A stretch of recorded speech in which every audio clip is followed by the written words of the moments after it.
Good morning, welcome to Sebring Slot Cars. I'm Jim Wood and this is Steve Madison. We're going to talk slot cars. Steve and I are neither one professional slot car builders per se.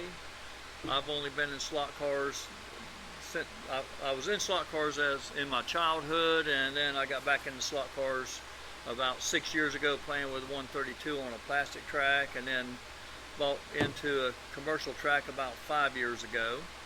And Steve, how long have you been in slot cars? About a year now. So Steve's been here about a year playing with slot cars, and so I showed Steve what I knew about building cars, and then Steve also learned from one of our other members who we call the professor, is Victor Bilichow.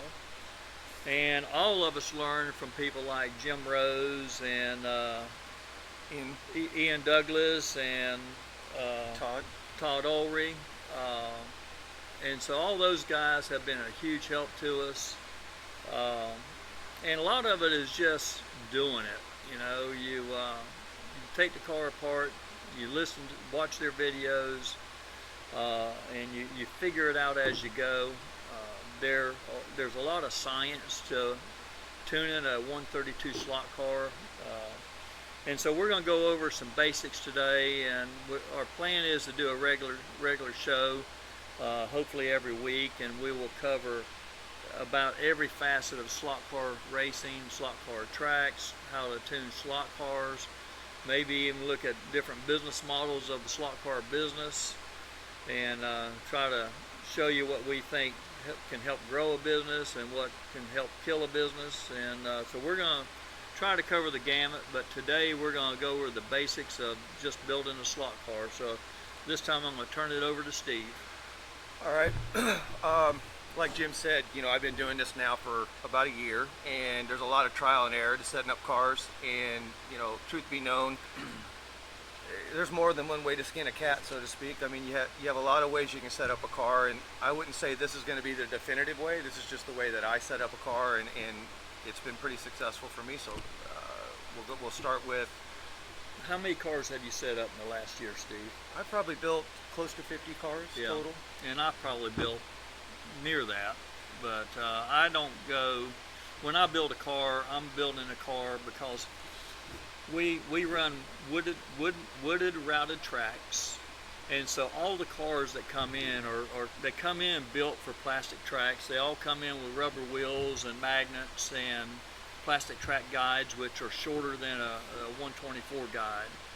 And so, you know, in order to run on these routed tracks, they all have to be converted over to, we use foam tires here, and we use a routed track guide, and we use ballast or weight in the chassis. So I'm going to let Steve take it from there and explain what he does, how he does it, and why he does it. And if if you see something in the comments, you can tell us if we missed something or something that you think might be better. We're always looking to, perfect the craft, but we'll give you a good rough estimate of or a good idea at least of how we build these cars. The big thing, first of all, is you got to get into the car. And most cars come with a shell on it, of course. This is my car that I race, same kind of car as the one we're going to build today. This is a Class C Jaguar, and we basically just took the shell off of this, and it's setting aside, and this is a stock car all the way around. Let me get, there you go. There's nothing about this car that's been touched. This is completely stock in every way. So the first thing we're going to need to do in order to convert a plastic car, what I mean by that is a plastic track setup, is to convert it to a wood, like Jim was saying. And so we're going to start with a guide. We're going to do something a little different today. We usually use slotted guides, but we're going to try to use an NSR guide today, just for demonstration purposes. You can change guides, and again, you just got to try things that work best for your car. So in this case, we're going to use a black, bigger guide that's for wood from NSR, and we're going to take off the stock guide, and then we're going to put in the braids. So we're going to start with that today, and then we'll go through each product and how it works, and you can kind of get an idea. This is also kind of important in the slot car world, a block.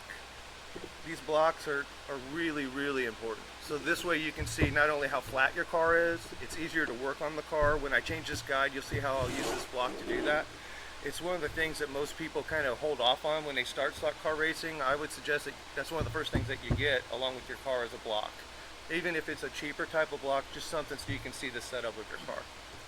All right, so first of all, we're going to go ahead and take this off.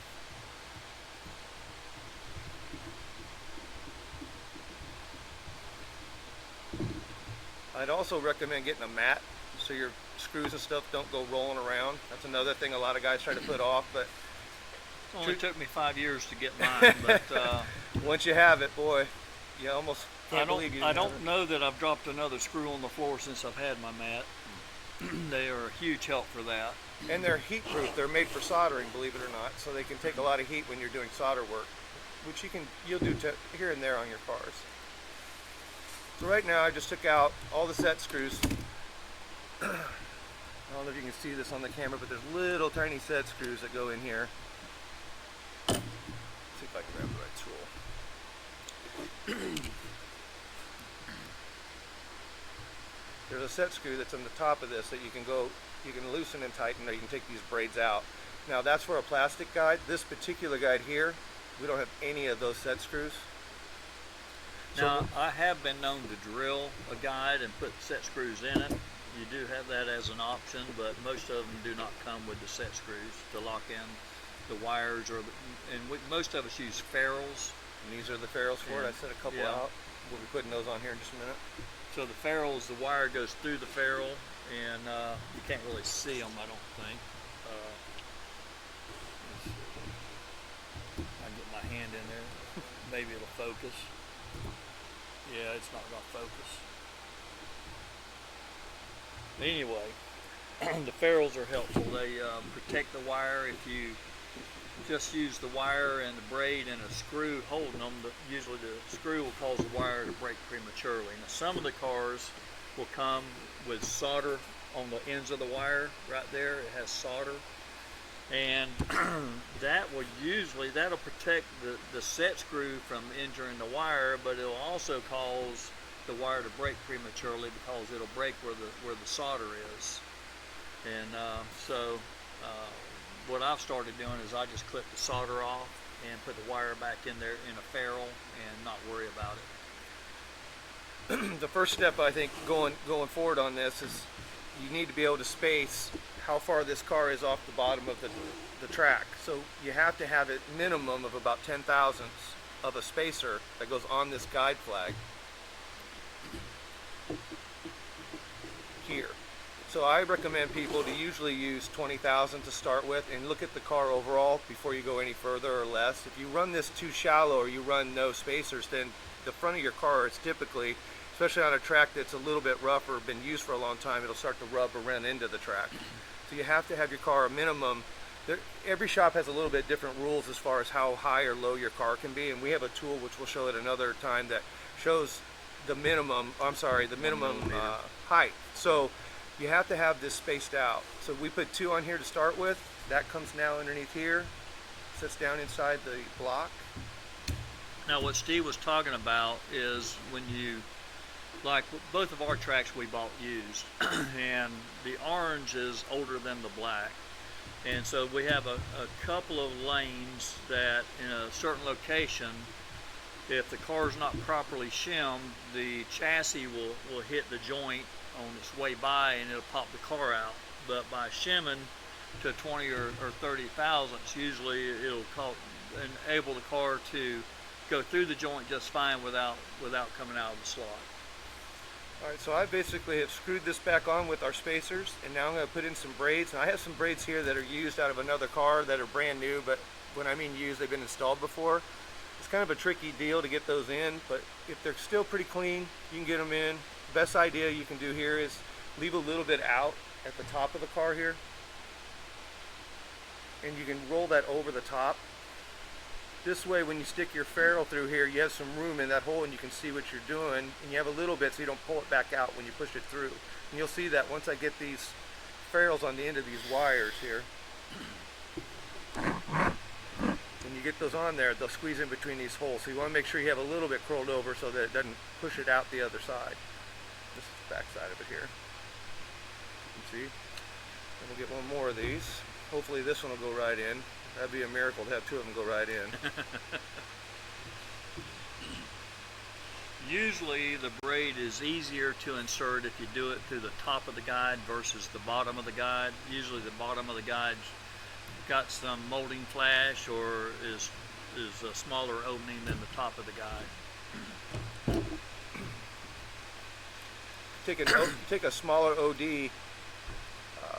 It's like a 0.09 .09 wrench, and you can put it in there and just make sure you have a little space. You want to be careful not to fray that braid. A lot of times I'll use a pointed awl and just kind of open up the braid a little bit where you have room for the ferrule to pop in.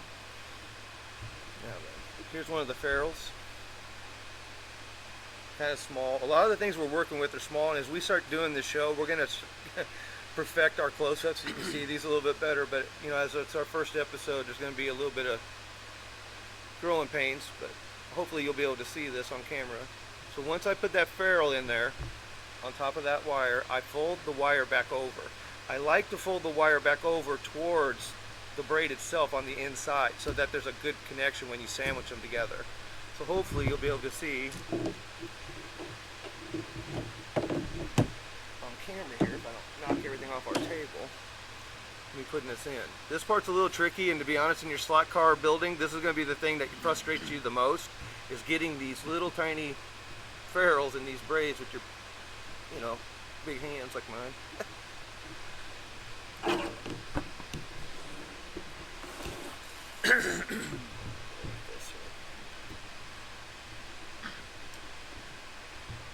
Doing that. I opened up the picture so y'all could see Steve's struggle. There it goes. Alright, so you can see it went into that hole. Come in with both sides of your fingernails and press down. If you want to do this without your fingernails being this long or hurting, there is a tool. There's like it looks like a pair of tweezers with a 90 on it. In the next episode, I'll make sure I get one of those, and it's a little bit easier to grab it and push it down and put the ferrules in. I don't have that tool with me today, but next time we do this, I'll make sure to bring that out. And I'm too cheap to buy one. And get this other ferrule. Where did that other ferrule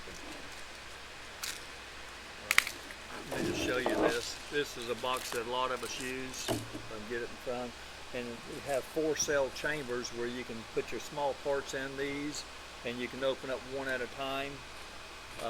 Very, very helpful. Here's one that's got mostly my spacers in it, if I can find the camera. But anyway, that's kind of what we do. Just a handy contraption to have.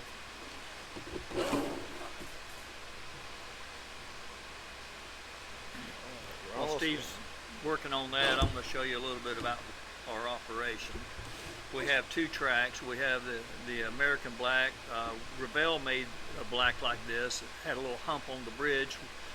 It was called the Sebring, and so because our theme is Sebring Raceway and Gulf Oil, we call ours the Sebring Black. And then the orange track in the background is an American Orange. Both of these tracks were built by Steve Ogilvy, and they're both very, very nice tracks. We used to have an Engelman, but we have consolidated to just these 2, and they complement each other. The American Black, the Sebring Black, is more of a racer's track, and it definitely requires driving skill. The orange is our speed track. That's the one that you build cars to go fast, and on the black you build cars to handle. And so we build cars, we set up cars differently for each track. So back to Steve. All right, so now we have the braids in, and one of the things you want to check with your braid is you always want your guide to return to center. Returning the guide to center is crucial in that when you do slot, if you come off and a marshal grabs your car, you want the slot, the guide here, flag, to come back to center, so that whenever he or she goes to put this back into the track, it's centered and it's ready to go. If this is not correct and it's stuck at one angle or another, they'll try to put the car in and it'll go like so, and then they can't get it into the slot, and it spites them, and it takes a long time. If they don't get it in the slot, you lose laps. So it's very, very important to have this tension here where this goes always back to center like that. So that part's done. One thing that we didn't talk about when we started is all the materials you need in general just to build a car, and I think we'll do that real quick. you saw the braid. You're going to need new braid. As you see in the camera, you have to have braid. You have to have glue. Now, glue is subjective. I've heard guys use so many different types of glue. I can assure you that this in particular, we got a new tube as well. B7000, this is about the only glue you really need. It is wonderful, just all the way around. It's just a really good product. The nice thing about it, it has the same type of gluing ability as like super glue, but it has a pliability to it, a rubberized kind of component where if you have to take something off you've glued with this, it'll actually pull back off and leave your chassis. Like we're going to glue these weights on here in just a moment. We'll talk about weights. When you have a car that has a crack in it, you can fill it with this and put it together and it has some pliability, versus if you use super glue, everything kind of explodes. It cracks and shatters into pieces. So I'm not a big fan of super glue. When I first started running slot cars, I was using it, and I put windows in cars and it would fog the windows, or I would patch a crash and it would hit something again and blow into more pieces. So I kind of learned the hard way, and I can't recommend anything but more than the B7000. It's just a really good product.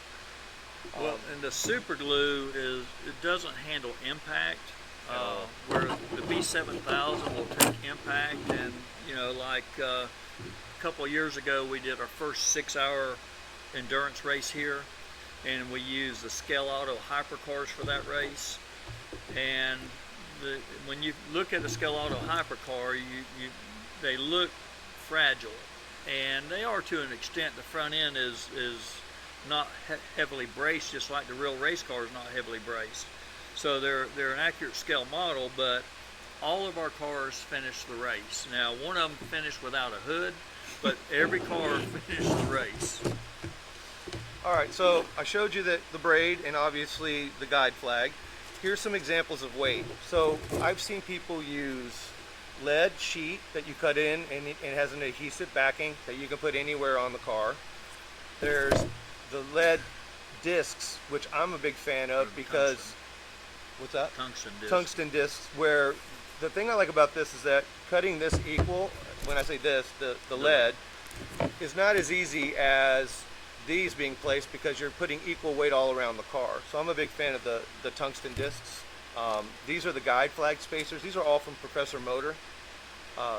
Makes great products, and I can't say not enough good things about Professor Motor, because all the stuff they have works. There's also putty. This is tungsten putty. It's about, what is it, gram-wise?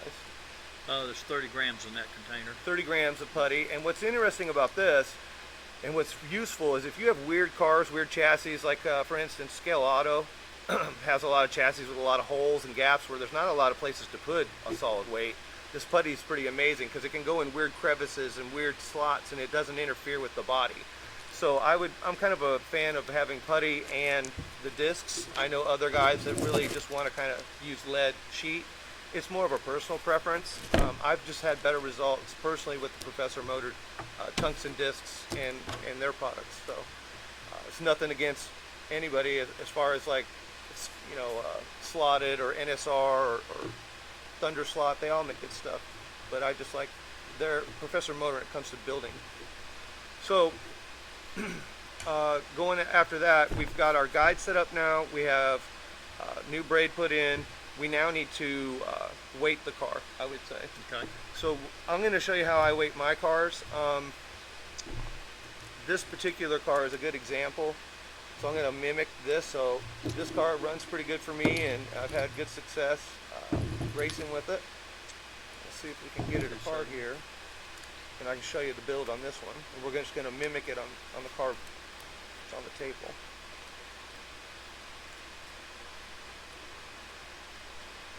I can't say enough about screws. We're going to talk about that briefly today, but that's like a whole nother show. But you would be amazed how different screws do different things. The Spinning Pinion is a podcast that's on YouTube, and Ian Douglas is on there, and he's probably one of the best racers in the country, and his setups are really interesting, and a lot of them have to do with screw placement and different types of screws, and I've learned a lot from him about that, and Victor Villachau. I can't stress to you enough how much screws are important in your car. They can actually make a car a half a second faster if they're set up right. Well, and the wrong screws the pod won't work. And with the right screws, the pod can move. And the whole purpose of a pod is to be able to move and be able to shift some of the momentum and maybe even some shock, and to act as a suspension for the car. And if you use the wrong screws, the heads can just lock everything down to where the pod doesn't move at all, and you're defeating its purpose. Yep. As you can tell, I'm kind of into simplicity and really clean cars. You know, a lot of guys will have stuff just all over their cars. In fact, this car actually needs to be cleaned a little bit. You can see, I don't know on camera or not, but you can see it has a lot of lint and just dirt that comes up. My cars don't ever get cleaned, but I don't win a lot of races either. You should certainly clean your car if you can. We'll go into maintenance at another show, because there's a lot there that you need to do to maintenance a car to keep it up. But we'll go into weights. So what I did here, as you can tell, is mostly I'm trying to keep a 50-50 weight balance with this car. This is heavy, the motor, the back transmission, all the gears, weight. So there's a lot of weight right now just back here. And for that to be equaled out, I put a weights up front and one in the center to kind of bring some of that weight forward. When I first started slot car racing, the theory was to put a lot of weight on the guide flag or in front of the axle, and I found that to not be the greatest thing. And so I've just now, with all my cars, no matter what the class is, I've been going with more of a 50-50 weight distribution, just like a real race car. Usually in that world, cars aren't weighted biased. They're weighted equally so that they handle very neutral, and that's what I'm after, because when we got our black track, it was a very technical track. And so when you race a really fast open track, you can have a car that's kind of sloppy and get away with a lot. But when you get onto a very technical track, if the car is weighted wrong, it'll fight you around all the technical parts of the track. So I tried to just change my line of thinking, and I tried to lower my weight overall, and I tried to make it more equal and centered. So what we're going to do with this is we're going to use this B7000 that we were talking about, and we're going to put some weight in this car. And then I brought a scale, and scales are also another component to your box. It's really important, because if you don't know what your car weighs, it's hard to determine if it needs more or less, and that's an experimental thing. The way I drive and the way Jim drives or the way anybody else drives, they may require more weight in their car. As you get more advanced, you'll find that less is more, and it's kind of that way with everything in slot car racing. If you don't want to over tighten things, you don't want to leave things too loose. There seems to be, in the majority of slot car racing, a window that seems to work perfect, and that goes with tires and everything else. And again, you'll notice that through all of our podcasts that we talk about the window of opportunity, like being too heavy or being too light, or being too big of tires or too small of tires. There's a lot of, or too grippy, or too loose. Too loose. There's a lot of like trying to find that window all the time, and you're chasing that window of setup. And it changes throughout the day. Like on these wooden tracks, what works in the morning may not work in the afternoon, and what worked on Saturday may not work on Tuesday. And the humidity changes in the room, the air temperature changes, the air conditioner blows dust on the track. You have a lot of variables, and just like any raceway, as the temperature of the surface changes, so does your grip. And so, like Steve says, you're always chasing that right tire combination, that right balance, the right everything. And so what Steve is doing today, 6 months or a year from now, he may be changing that. It's true. And but I like a car a little bit on the loose side. I like to, when I'm driving a car around the track, I like to be able to see movement in the back end.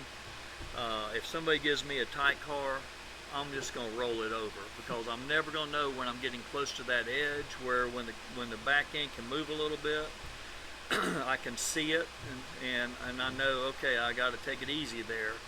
With a tight car, I'm never going to see that. I'm going to think it's going to handle, and it's going to roll over, and I'm going to lose a lap.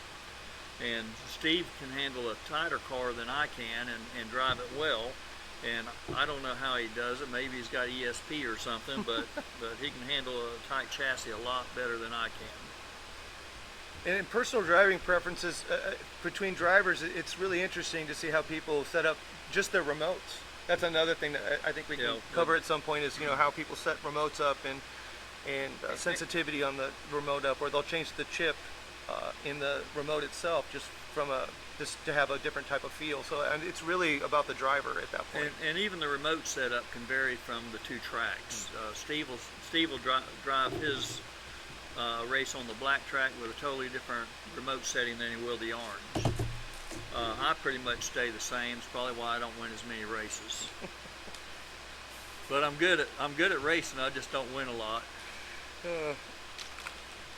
Jim here is modest. Jim is a heck of a driver. I think his car is usually his my downfall. My downfall. Yeah. He gets busy trying to run the track and don't have time to work on his own cars. You know, the plumber always has the leakiest pipes. That's Jim Wood in a nutshell. When Jim has a fast car, don't let him. He's a threat. Believe me. Yeah, you can have a nice car that's set up really well. If you can't drive it, yeah, it doesn't matter. You can't fix that. If you can't drive it, you're just gonna break it. I've given a couple guys a fast car and they broke it for me real quick. Yeah. So, and that's racing, I guess. That was hard. That could be a whole nother topic, actually. All right, so right now, I should have shown the close up on what you were doing. Well, no, you're all right. Distracted. You want to show them how you really glued the pucks in just yeah. then. So when I go and glue these, you don't have to use a whole lot of this. You just put a little, like a drop on there, and then I rotate these discs so that glue covers the whole circumference of the disc and it won't come out. So on my cars, you know, this car has crashed a bunch of times. I've never had one of these weights come off after using B7000. With super glue, they will come off because of the impact. And they might break the chassis in the process. Yeah, and they'll rattle around in your car, and they may get in a gear or up against a tire or something. So with the and we're not doing advertisements. We don't receive any compensation from B7000 unless we sell the glue, but. It's just really a good product. It has a little needle type spout where you can really put it where you need to, and it's become a favorite around the shop here. All right, so now we got a car that's got some weight on it. We have a guide, and now we're going to go ahead and get after the tires. So these tires are set up for a plastic track, and they will not work on wood. And so we at Sebring Slot Cars, and I should say when I say we, it's mostly Jim. Takes the time to make tires. So these tires are made out of, I believe, foam. Yes. Yep. And these are Mid-America, or those are JB Wonder. These are Wonder rubber. Oh, I'm sorry. Those are on the slotted wheels. So those would be the slotted SP30. Okay. And so these are a 9 wide wheel. Yeah. And with slotted rims. So we're just going to go ahead and take off these rears and set up the back end of this car. While he's doing that, let me just explain a little bit. Rubber will run on a routed track, but we glue our track for foam, and so until the glue is gone and you're running on top of the rubber that the foam tires lay down, the rubber would work on that. It'll work if you have a clean track. The rubber will work to some degree, but it will work better when you have a rubber buildup. But we like foam. I came from a 124 background, and we ran foam on 124. And when we tested rubber versus foam on our routed tracks, our guys like the foam better, and I like the cells of foam better because it supports the track. You know, whatever your rent is, the track needs to generate 3 times whatever the monthly rent is in order to cash flow. And so, you know, if you got a rental cost of, just go on the cheap side and say $3,000 a month, then you need $9,000 or $10,000 a month in gross revenue in order to be able to break even. And so we are low on our fees for racing, and but we depend heavily on our sales, and so that's what helps keep the track open. And so you have the economic aspect, and you also have the handling aspect, and we're not bashful. We explain to everybody that without meeting the overhead, this track, like most any other track, won't stay here. And so you need to be sure you support your local track as much as you can. Okay, Steve, you got the tires on. So we got tires going. Now, this particular type of car doesn't require spacing or spacers because it has a kind of a captured axle. But on the front end, we're going to go ahead and explain how you set the car up from a up and down point of view. Let me take a moment and with the tires, these are pre-cut tires. These are cut around 800. Depending on which track we're running would determine whether you might want to go up larger in tire size or you might want to go smaller. If you're running on the orange track and you're not a real good driver, you'd be better off with a shorter tire. If you're a good driver and you can handle the car with oversized tires, it'll give you a higher top end in the straightaway, but it'll make the curves more dangerous. And so you have to balance out your driving ability with your tire size. And so if this car were running on our black track, it would run 750 tires or 775 or possibly, I mean, depending on the driver, he might try 800. But on the orange track, you know, this same car might run 830 depending on the driver. And so these tires were not pre-cut for this demonstration, but we'll talk about what the tires are doing on the chassis as far as where do they need to be. So go ahead, Steve. So at this point, you have a couple ways to look at this car. From a novice racer's point of view, this is a really base setup where we have some tires now. We can kind of do some testing. We have weight in the car so that it's balanced. We have a new guide and a deeper flag, you know, so that it can handle a wood track. And so now we have to look at where do we go from here? What's the next step? And I think in this case, what I would do is I would want to see how balanced this car is. Slot cars, the best thing that you can possibly do, no matter what, is having a very balanced car, a car that's setting very even. You don't want it really setting on its nose. You don't want it sitting on the rear of the car. You want just a very nice, even car, no matter what that height is. Level, basically. Level. And so with this car right now, as I look at it here on this block, it looks to me like it's setting just a little bit this way. So there's a couple little nose down.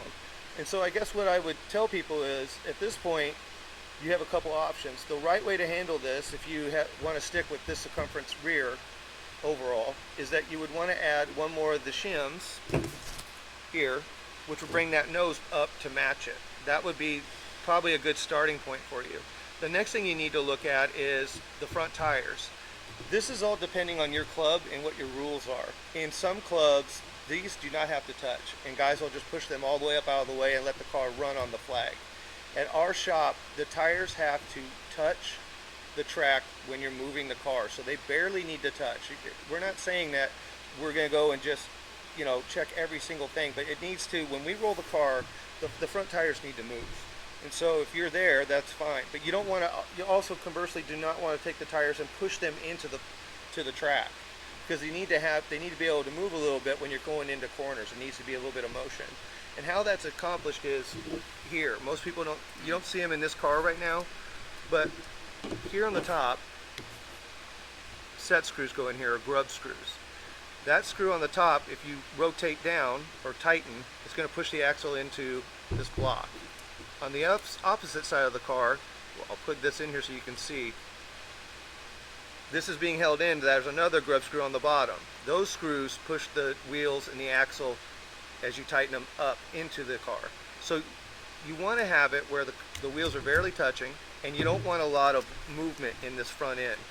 A lot of times what I see with guys is they say my car's handling kind of bad, or it's tipping over, or there seems to be interference. And what will happen is there's a lot of play in here, and there's a lot of play this way, and they don't have any of this adjusted. And so the whole car is real sloppy, and when it comes into a corner and rolls into it, it'll either hem this one up and this one will be loose, or it'll fold on itself or run into the body. You want to make sure that your front end does not have a lot of movement. It needs to roll freely. And then also, if you look here from the factory, the wheels aren't really out, they're in. If you look at it from the bottom side, you can see that these wheels can come all the way out here to this edge. That's legal. At least in our shop, you can run your tires all the way to the edge of the body. They just cannot stick outside of the body work. So this being adjusted is kind of important, and how we accomplish that is with spacers. So with guys that have already gone down the road and raced their car for a while, they'll put in a set of tires that actually you can adjust and tighten. When you get them from factory, they're glued. So you have to kind of pull them a little bit, or they're pressed on, and then you pull them out. Once you do that, pull this axle out of here. And then you get your spacers. A lot of guys like the NSR. I don't wreck my car here. Spacers, let's see. I have them. I don't have a set of those in here. We're going to use brass, I think, on today's little car. That's fine. We can use brass. Yeah, we use brass. We have, NSR has plastic spacers, and they're a couple of different thicknesses. There's black and red, and we use them sometimes. Actually, here's a set. These are a little bit big. And then sometimes we use brass spacers, and sometimes we use steel spacers. Here's the example of a set of NSR fronts. You had to go over there. Oops. NSR front spacers. I was trying to show Jim like he's on camera. Move your body out of the way. Okay. So here's a couple red spacers. These are pretty thick though, and I think they'll push the car so far out. So if I were to use these, for example,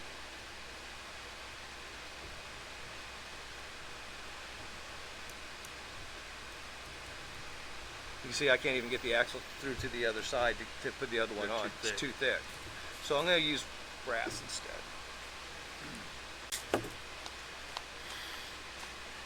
Hopefully I can, in doing this, get some more parts from Jim by using some of his. Yeah, he talked about B7000 on our test film last night, and about how the only glue he steals from me now is super glue. I was so proud to hear he bought himself a couple of tubes of B7000. Yeah, you helped me out with that for sure. I think that's going to work. Not willingly. No, no sir.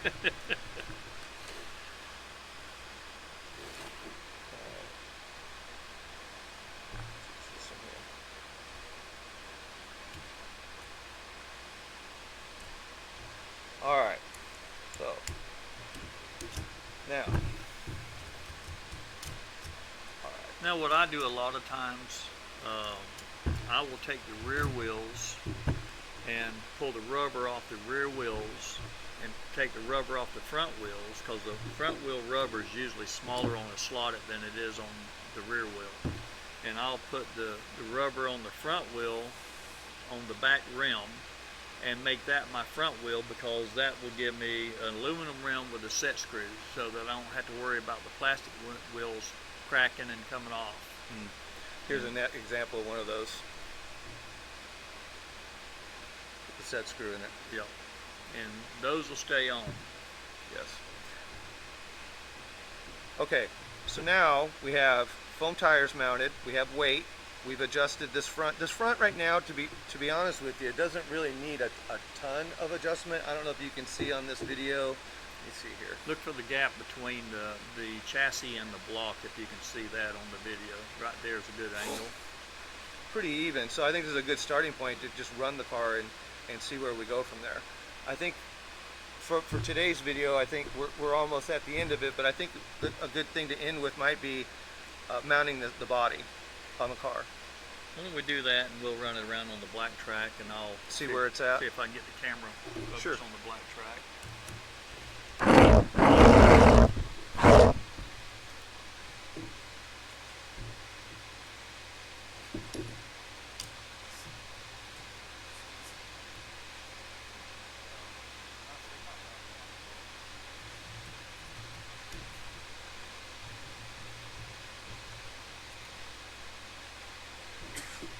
Okay.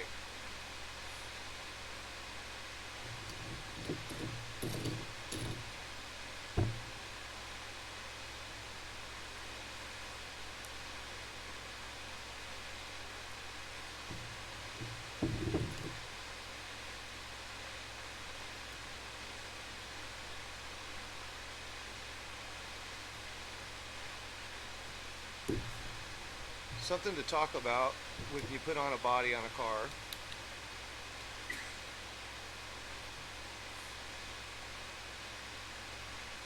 is body tightness, how to set the body up. And we're going to get into that in another video where we really go over all these different screws, the settings, what they do when you have different ones in there, if they're tight or they're loose, how it affects the car. We're going to go over that in a whole nother episode. But what I want to kind of show you here is when you have a car, the tendency is out of the gate is to take the car and tighten it down really tight where this doesn't move. And what you want to try to achieve, which is wrong, what you want to do is you want to have the body loose enough where it can move around. It almost seems like it's too loose when you first do it. But you'll tighten the car up, then you start to loosen the car, and as you do that, you'll notice that this car, see that wiggle? That's your friend. You want this motion so the car can actually go through corners and not be too stiff. When you have a car shell that's completely down, they weigh a little bit, so you have all this weight transfer, and you can't flex, and it'll roll the whole car over through a corner, right through the corner when you do it.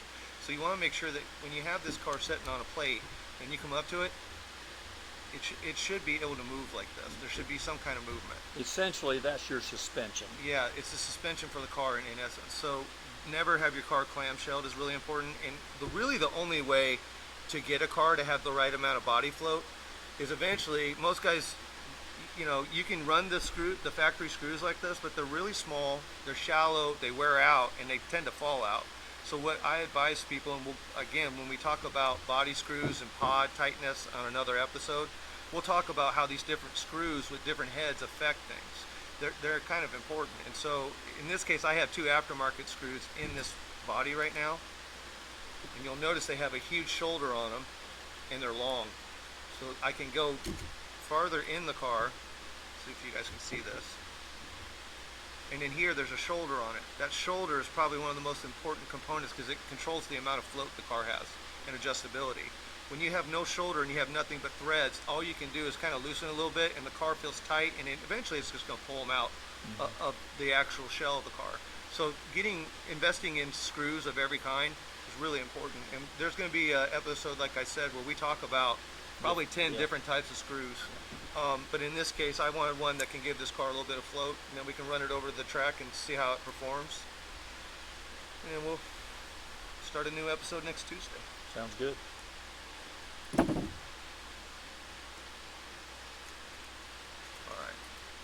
Nothing sticking out. This one, so again, look at this. If you look at this wheel here, you can tell that it's sticking out a little bit too far. See that there? Yep. That's illegal. So for us, I got to bring that wheel in. The only way I could tell that is if I have the body on it to see if my guess was good. And it obviously wasn't.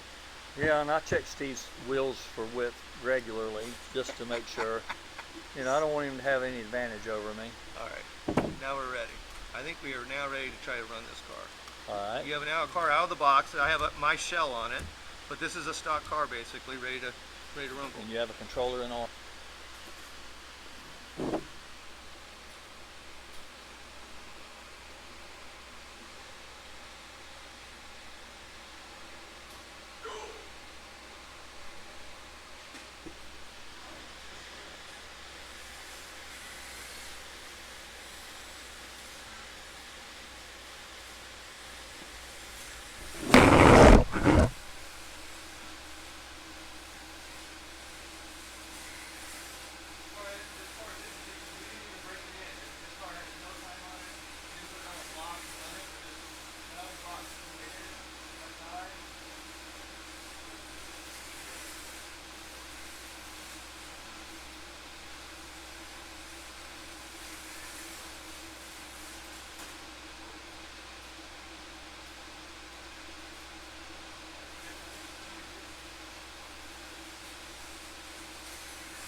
So we're going to sign off. We hope you enjoyed our show today.